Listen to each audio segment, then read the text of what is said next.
Hello students, I hope you all are well. So today we will do topic revaluation of assets and liabilities. What is the meaning of revalue? Means we have to calculate the actual or current value of assets and liabilities. Why? See students, when we record our assets and liabilities at the acquired price, like the purchase price, so this is not possible that over a number of years the value will not change. So there may be increase or decrease, that depends upon the situation, but that is sure that there will be changes, right? So revaluation of assets and liabilities are done so that the new partner may not put on to any advantage or disadvantage, right? So this is the criteria we have to follow. What we have to do, firstly we have to reassess, we have to check our book values, we have to match our book values with the market values, and we have to just record the differences. Now how to record those difference, like price differences, that we will discuss today. Later on I will tell you how to make revaluation account. Okay, so let's get started. So firstly we will discuss pro forma of revaluation account.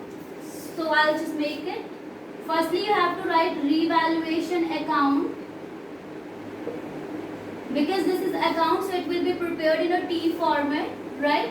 So here we'll write debit, two sides are there, credit, it's particulars,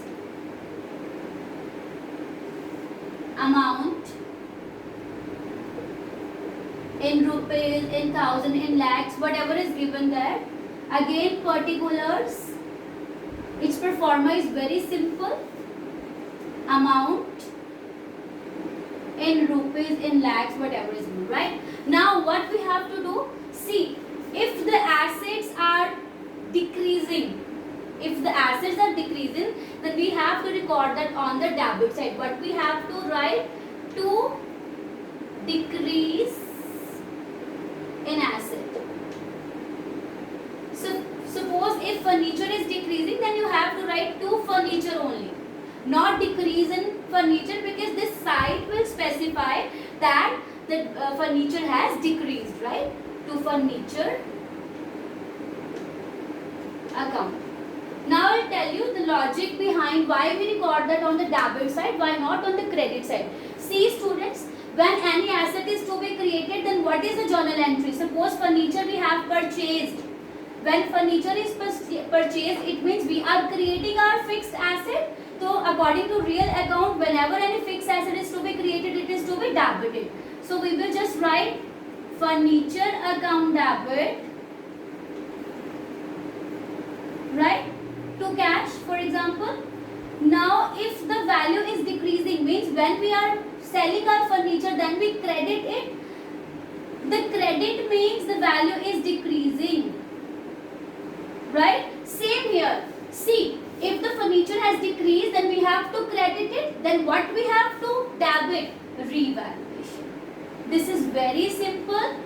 If the assets will be decreasing, you have to credit it, means you have to write on two sides. If the assets are increasing, then again assets will be debited to revaluation account, right? Then we will write furniture to revaluation. Reverse cases for liabilities. If the liability is increasing, then we have to credit, means we will write on two side. If the liability is decreasing, then we have to debit it. Why? Because liabilities are always to be when they are created, they are to be credited, and if we have to reduce it, then we will debit it back, right?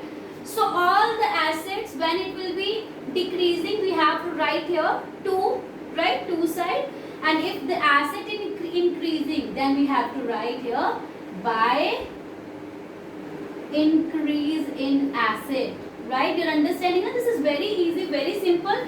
You just have to follow the journal rules, the golden rules of journal, and we have to make this account. This is very simple, right? Reverse, if the asset is decreasing, then by decrease, liability, then by decrease in liability.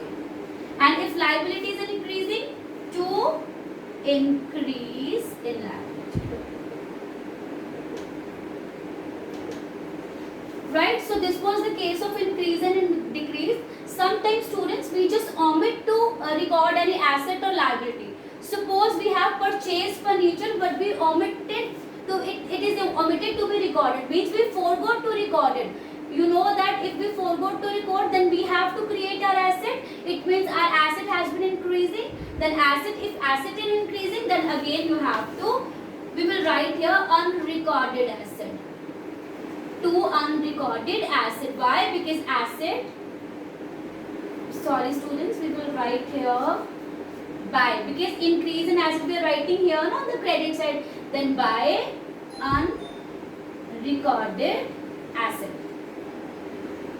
Same the case of liability. If any unrecorded liability is there, then we have to record that on the debit side. Then we will write to unrecorded liability. So this is the case of revaluation of assets and liabilities.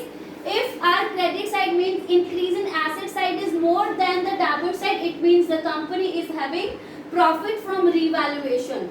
On the other side, if debit side is more than the credit side, it means the company is incurring losses while making revaluation of assets and liabilities.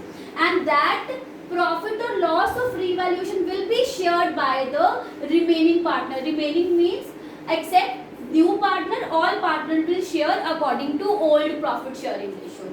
Right? So I have to erase this. Just wait. I'm erasing little bit.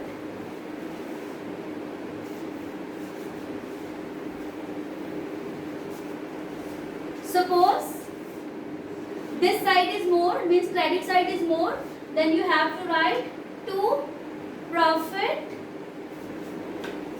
transfer to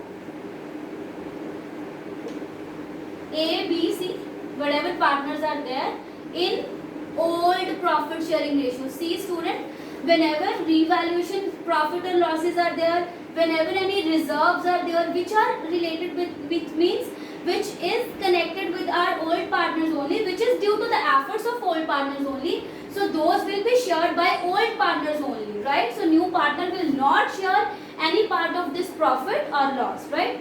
Now if debit side is more than credit side, then we have to write by loss transferred to partners A, B, C, right? In old profit sharing ratio. So this is how you have to, just wait, here A is capital, right? We will transfer to capital accounts. A is capital, B is capital, C is capital. So these will, the profit and loss will be transferred to partners' capital accounts. I hope you have understood this. This is very easy to understand, right?